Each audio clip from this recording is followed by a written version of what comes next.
السلام علیکم ورحمۃ اللہ وبرکاتہ۔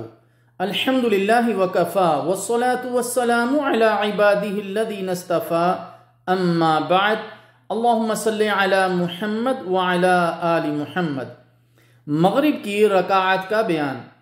مغرب کے فرضوں سے پہلے اگر وقت ہو تو 2 رکعتیں ضرور ادا کرنی چاہیے۔ سیدنا عبداللہ مزنی رضی اللہ تعالی عنہ کہتے ہیں کہ رسول اللہ صلی اللہ علیہ وسلم نے فرمایا، نماز مغرب سے پہلے 2 رکعت نماز پڑھو۔ راوی کہتے ہیں کہ آپ صلی اللہ علیہ وسلم نے 3 مرتبہ یہ بات دہرائی اور تیسری مرتبہ فرمایا جو چاہے وہ پڑھ لے۔ صحیح بخاری۔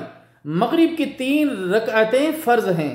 سیدہ عائشہ الصدیقہ رضی اللہ تعالی عنہ بیان کرتی ہیں کہ ابتدا میں رسول اللہ صلی اللہ علیہ وسلم پر نماز 2 رکعتیں فرض ہوئی تھیں، سوائے مغرب کے اس کی 3 رکعتیں فرض تھیں۔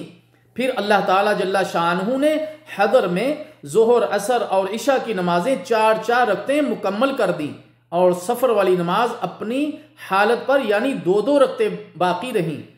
مسند احمد۔ مغرب کے فرضوں کے بعد 2 سنتوں کی بڑی فضیلت بیان ہوئی ہے، انہیں ضرور ادا کرنا چاہیے۔ صحیح مسلم۔